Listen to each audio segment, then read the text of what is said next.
രണ്ടാം സ്ഥലം ഈശോ മിശിഹ കുരിശ് ചുമക്കുന്നു.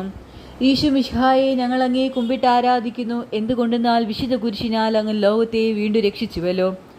ഭാരമേറിയ കുരിശ് ചുമന്നുകൊണ്ട് അവിടുന്ന് മുന്നോട്ട് നീങ്ങുന്നു. ഈശോയുടെ ചുറ്റും നോക്കുക, സ്നേഹിതന്മാർ ആരുമില്ല. യൂദാസ് അവിടുത്തെ ഒറ്റിക്കൊടുത്തു. പത്രോസ് അവിടുത്തെ പരിത്യജിച്ചു. മറ്റു ശിഷ്യന്മാർ ഓടി ഒളിച്ചു. അവിടുത്തെ അത്ഭുത പ്രവൃത്തികൾ കണ്ടവരും അവയുടെ ഫലം അനുഭവിച്ചവരും ഇപ്പോൾ എവിടെ? ഓശാന പാടി എതിരേറ്റവരും ഇന്ന് നിശബ്ദമായിരിക്കുന്നു. ഈശോയെ സഹായിക്കുവാനോ ഒരാശ്വാസവാക്ക് പറയുവാനോ അവിടെ ആരുമില്ല. എന്നെ അനുഗമിക്കുവാൻ ആഗ്രഹിക്കുന്നവൻ സ്വയം പരിത്യജിച്ച് തൻ്റെ കുരിശും വഹിച്ചുകൊണ്ട് എൻ്റെ പിന്നാലെ വരട്ടെ എന്ന് അങ്ങ് അരുൾ ചെയ്തിട്ടുണ്ടല്ലോ.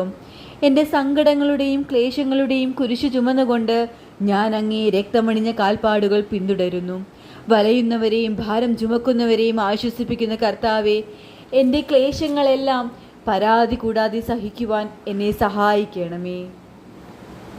കർത്താവെ അനുഗ്രഹിക്കണമേ. പരിശുദ്ധ ദൈവമാതാവേ, ക്രൂശിതനായ കർത്താവിൻ്റെ തിരുമുറിവുകൾ എൻ്റെ ഹൃദയത്തിൽ പതിപ്പിച്ചുറപ്പിക്കണമേ.